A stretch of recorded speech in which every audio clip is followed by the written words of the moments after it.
voici en tes mains que je te recommande, Seigneur, ce temps de la parole.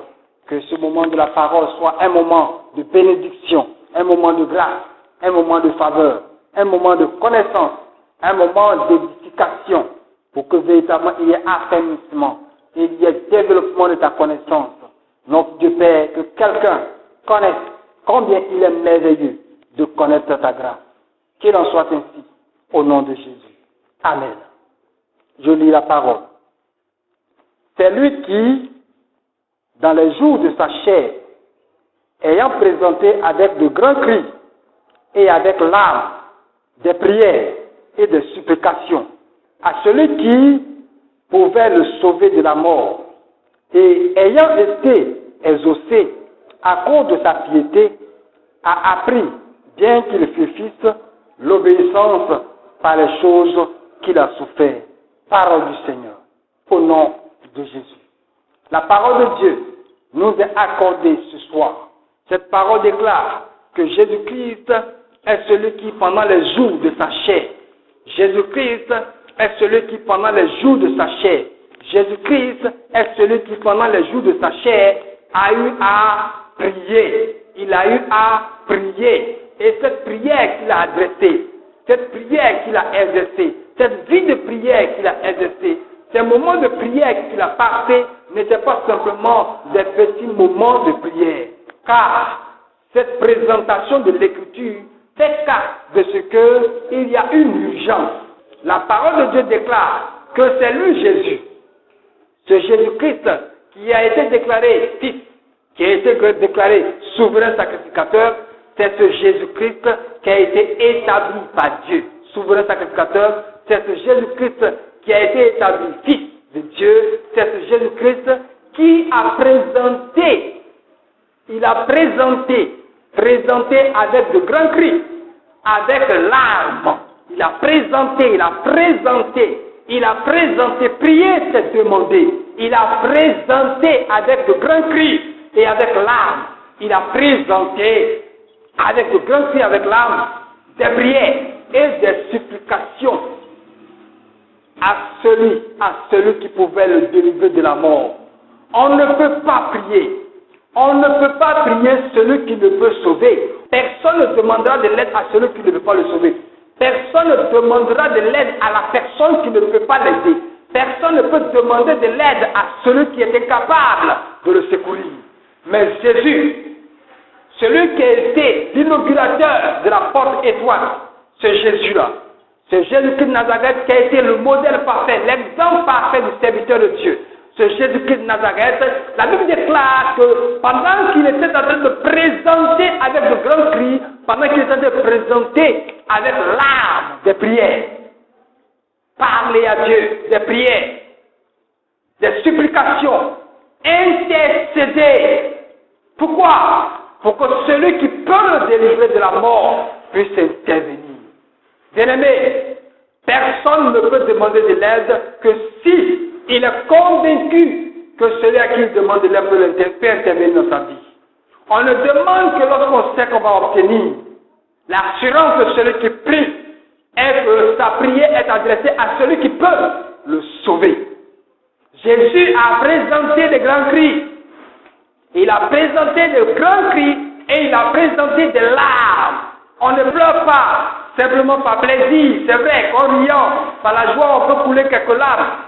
Mais quand on crie de détresse, quand on pleure, quand on gémit, parce que la douleur est horrible, la douleur est atroce, la douleur est intense, la prière prend une autre tournure. Le Dieu en qui nous avons cru s'appelle Jésus-Christ de Nazareth. Vous devez apprendre à obéir à la parole de Dieu. C'est le thème principal de la série de prière. Vous devez apprendre à obéir à la parole de Dieu. La Bible dit qu'il a appris l'obéissance par les choses qu'il a souffert. La sagesse de Dieu a établi l'obéissance. L'obéissance par des choses qu'on souffre, des choses qu'on subit, des souffrances. Selon qu'il est écrit dans Ésaïe, 53, le verset 10, il dit, il a plu à Dieu de le briser par la souffrance. Pourquoi est-ce qu'il plaît à Dieu? Parce que l'obéissance viendra par les choses dont on souffre. L'obéissance viendra par les choses dont on souffre. Personne ne peut accepter de comprendre tant qu'il n'est pas en face du Christ, tant qu'il n'est pas en face de la situation où il est incapable d'aller au-delà. La mort qui a fait le trouble d'Adam, la mort qui a créé la confusion en Adam, la mort qui est la base de l'incapacité de l'humanité à aller dans l'éternité, la mort qui fixe les limites à la chair de l'homme. Jésus a intercédé, non pas parce qu'il avait peur de la mort, mais seulement est qu'il ne puisse pas rester entre les mains de la mort. Tous ceux qui sont coupables du péché, tous ceux qui n'ont pas reçu la grâce de Dieu pour être libérés, la mort a pouvoir sur eux. La mort a pouvoir sur quiconque est sous le règne du péché. C'est pour cela qu'il est écrit que c'est lui, Jésus, qui a présenté avec de grands cris et avec l'âme des prières et des supplications à celui qui pouvait le sauver de la mort, et ayant été exaucé à cause de sa piété, a appris, bien qu'il fût fils, l'obéissance. La parole de Dieu dit donc que Jésus, fils, a appris l'obéissance par la souffrance. Jésus a appris l'obéissance par la souffrance. L'humanité veut apprendre, mais dans la joie. L'humanité veut apprendre, mais dans la paix. L'humanité veut apprendre, mais dans les temps de réjouissance, pas dans la souffrance, pas dans la douleur. Et pourtant, Jésus a appris l'obéissance. Bien qu'il soit fils, le seul qui est digne d'être appelé fils de Dieu, parce que Dieu s'est fait chair, mais il a appris l'obéissance.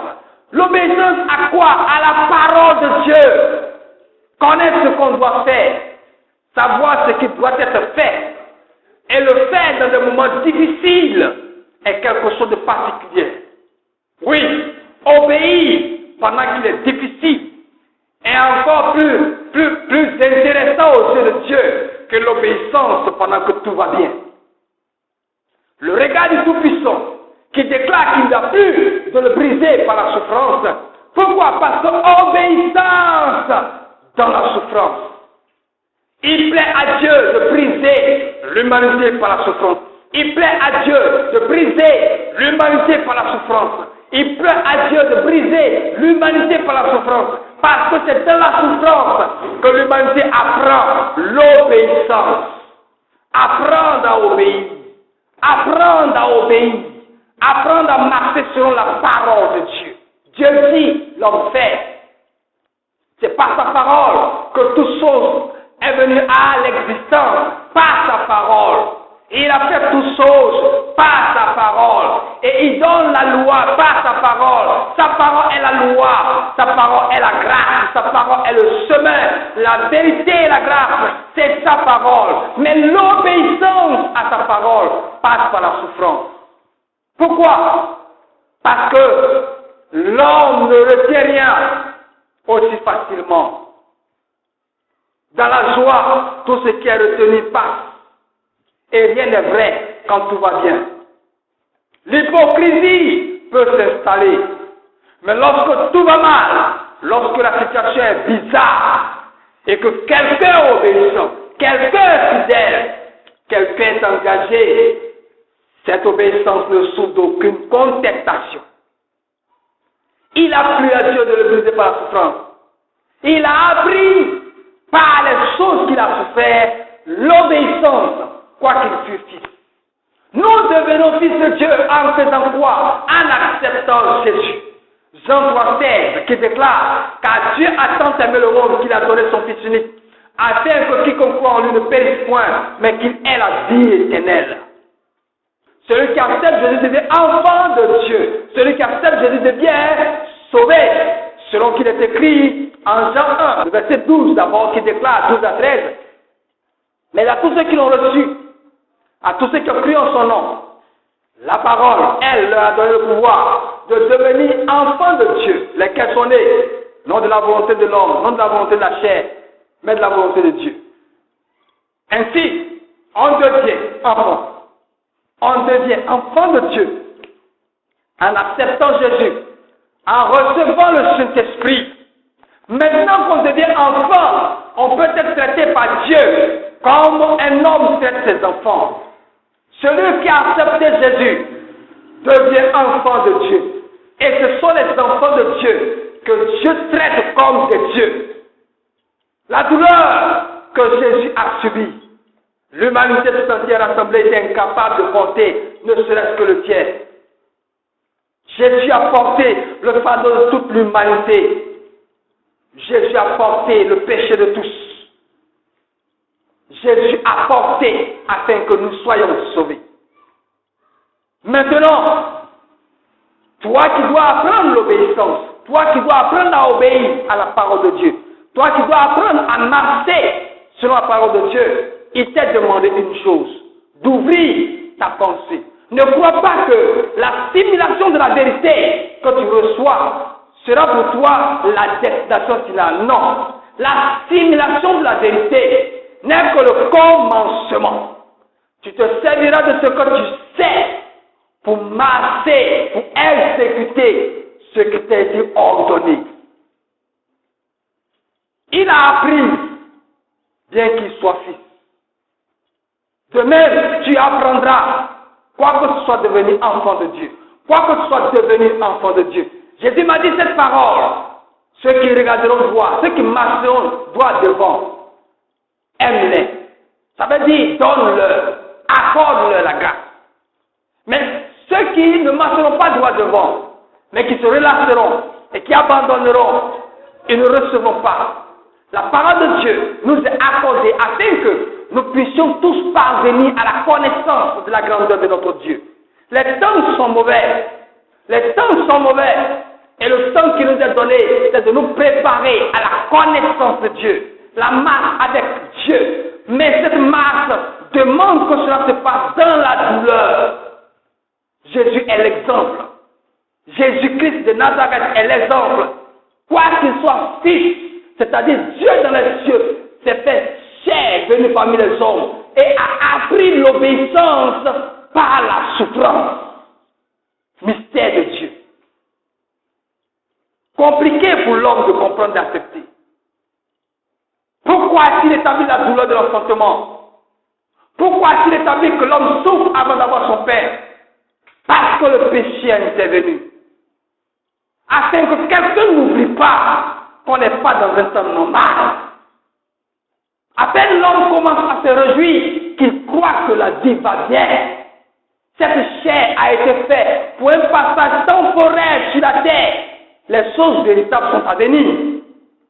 Les choses véritables sont à venir. Ceux qui n'ont pas cru et qui sont morts sont perdus. La grâce est donnée à celui qui respire de pouvoir être règle après la mort. La mort physique n'est pas la fin. Les satanistes le savent déjà. Parce que la mort physique n'est que le commencement d'une autre vie. Mais celui qui n'est pas sauvé, c'est un désastre. Il a vécu inutilement. Et il va connaître la douleur. Avant le jugement dernier, le regret commence à peine la mort physique intervenue. Ceux qui aiment fêter pendant les funérailles, seront en sa présence en train de fêter, mais lui sait que quelque chose n'est pas normal. Il vient de découvrir que lui qui pensait que tout se résumait à la chair, il a une âme, il vit, il voit, il est saint, mais il ne peut plus intervenir. Bien-aimés, le Seigneur nous appelle à nous lever, à nous préparer à son avènement. Ce Jésus que tout le monde a lapidé, ce Jésus qu'aujourd'hui, beaucoup font tout pour l'ignorer, c'est lui le juge. C'est lui le juge de toute l'humanité, les vivants et les morts. Il n'y en a pas un autre à part lui. Jésus-Christ n'est pas un Dieu. Jésus, c'est le Dieu véritable dans les cieux. Celui que tout le monde appelle Dieu. Il s'est fait chair. Il est venu parmi les hommes afin de donner une occasion à la race déchue que sont les humains. Jésus n'est pas venu sauver les anges que sont Satan et ses démons. Non. Jésus est venu sauver les hommes qui respirent.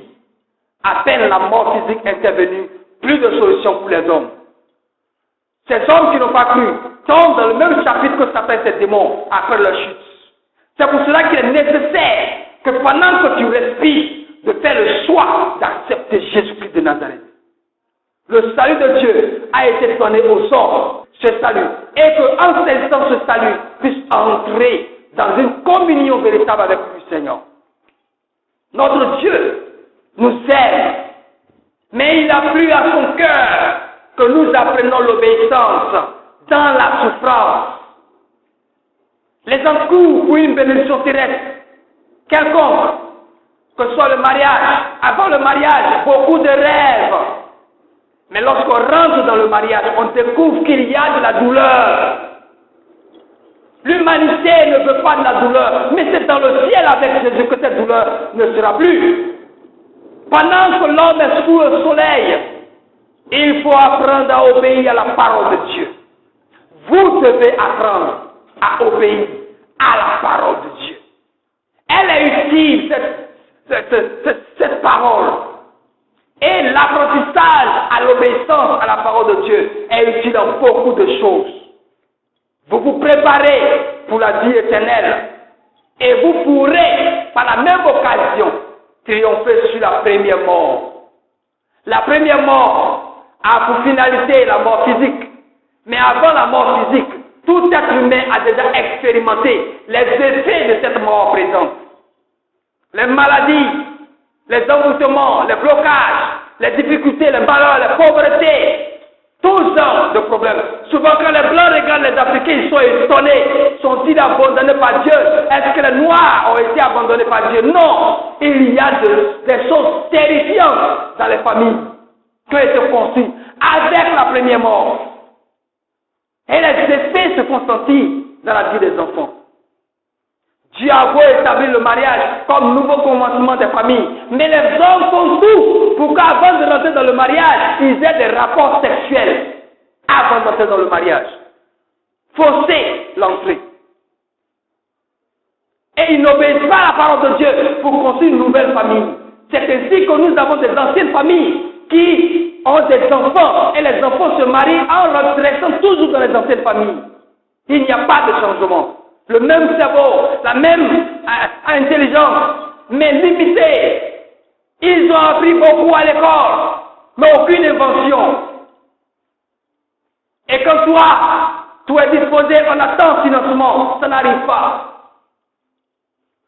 Bien-aimé, il faut que tu saches que l'obéissance à la parole de Dieu est utile à salut. 2 fois devant la mort présente et la mort à venir. La mort à venir est appelée l'enfer. Les douleurs indescriptibles.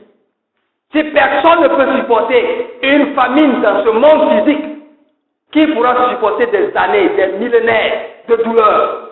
Dieu veut t'éviter ça. Mais il faut que tu apprennes l'obéissance par la souffrance. Il faut que tu apprennes l'obéissance par la souffrance. Il faut que tu apprennes l'obéissance. Quelqu'un dit, je veux pratiquer mais je n'ai pas la force. Mais si aujourd'hui tout s'arrêtait, la force va venir. On sera maintenant prêt à faire. Pourquoi? Parce qu'on se rend compte que ce n'était pas des histoires. La parole de Dieu ne racontait pas des histoires. Nous qui disions que nous n'avons pas la force d'obéir à la parole de Dieu, nous serons maintenant prêts à obéir. Oh, c'est trop tard. Pourquoi est-ce que la force nous revient quand c'est tard? Parce que celui qui séduit libère les hommes quand ils ont perdu tout. Bien-aimé, cela plairait à Satan que Dieu puisse te permettre de voir le monde spirituel. Ça arrangerait Satan, mais pas toi. Il a plu à Dieu que tu sois ignorant physiquement et que lui seul soit l'auteur de l'ouverture de ton esprit afin que tu vois le monde spirituel. Mais le perfide, le pervers que Satan est venu dans l'humanité de Dieu et a commencé à y semer des ouvrages. L'homme pratique la sorcellerie. Il croit que c'est une bonne chose. Or, un hôtel de sang a été bâti. Toute famille dans laquelle il y a la sorcellerie, il y a un hôtel de sang. Qu'on le veuille ou non, quelqu'un doit mourir. Quelqu'un doit mourir parce que l'hôtel de sang demande du sang. Ainsi, on établit ceux qui vont payer, ceux qui vont donner beaucoup d'argent pour les funérailles et ceux qui vont donner les enfants. L'ignorance totale, personne ne sait. Dieu veut te donner l'occasion de pouvoir de ton vivant voir la victoire de Jésus-Christ de Nazareth.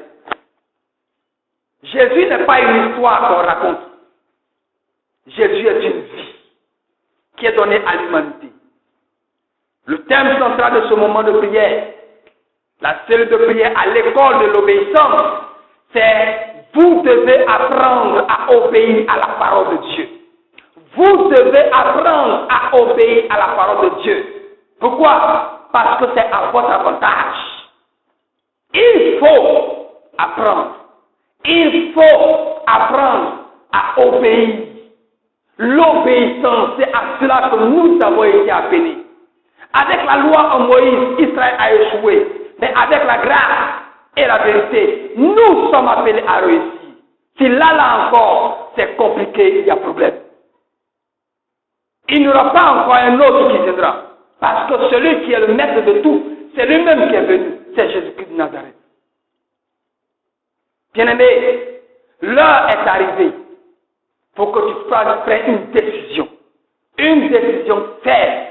La résolution de devenir obéissant. Il n'y a pas de choix à faire. Entre l'enfer et le salut de Dieu, le salut de Dieu vaut mieux. Bien-aimé, la plus meilleure des vies sur la terre a une fin triste.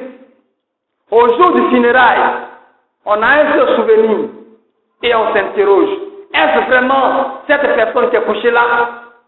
La plus meilleure des vies sur terre n'est rien à la fin des jours. C'est pourquoi pendant que tu respires, mets à profit ta vie, mets à profit ton temps, mets à profit tes instants que tu passes. Accepte Jésus, toi qui n'as pas encore accepté Jésus. Pratique la parole de Dieu, toi qui n'arrives pas à pratiquer la parole de Dieu. La Bible nous a été donnée afin que nous soyons en contact avec la volonté de Dieu. Le Saint-Esprit nous a été donné afin que nous comprenions les Écritures. L'heure est venue que tu apprennes à obéir à la parole de Dieu. Jésus-Christ est ton sauveur. Jésus-Christ est ton exemple. Et selon qu'il est écrit en Hébreux 5, le verset 7 à 8, il déclare, c'est lui qui, dans les jours de sa chair, ayant présenté avec de grands cris et avec larmes des prières et des supplications à celui qui pouvait le délivrer de la mort et ayant été exaucé à cause de sa piété, a appris, bien qu'il suscite, l'obéissance par les choses qu'il a souffert. Bien-aimé dans le Seigneur, la piété n'est pas une option, c'est une obligation. La personne qui rejette la piété s'expose au non-exaucement. Et cela plaît bien à Satan pour convaincre quelqu'un pour dire Dieu n'est pas fort, Dieu n'est pas capable. Jésus c'est une histoire. Mais il ne te dit pas que c'est parce que tu n'aimes pas la piété. Bien-aimé, la piété est ton profit, est ton avantage.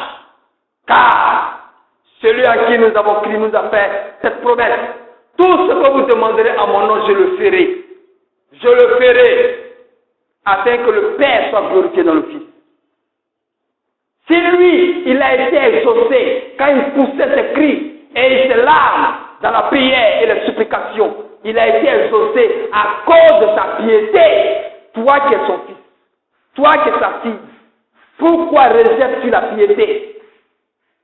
La piété est ta clé. Et la piété est le résultat de l'obéissance à la parole de Dieu. C'est la personne qui obéit à la parole de Dieu qui est pieuse. Bien-aimé dans le Seigneur, voilà la parole de Dieu pour toi.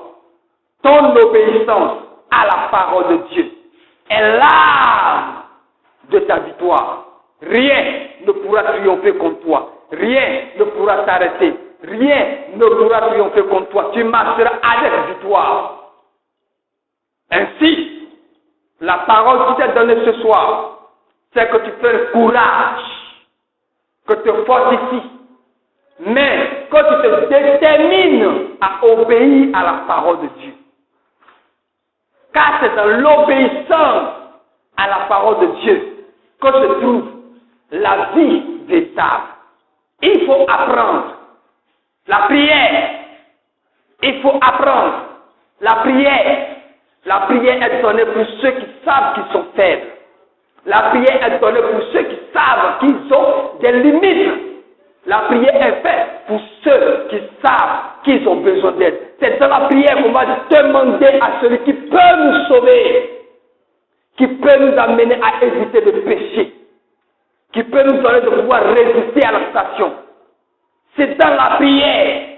C'est pourquoi prier devient l'art de pouvoir marcher avec assurance, la force de la foi. Bien-aimé, ouvre ton esprit, dégage de ton cœur les pensées qui te font croire que lorsque on aime la parole de Dieu, lorsque on obéit à la parole de Dieu, lorsqu'on cesse à devenir pieux, cette pensée qui te fait croire que c'est être sous la loi, jette-la dehors.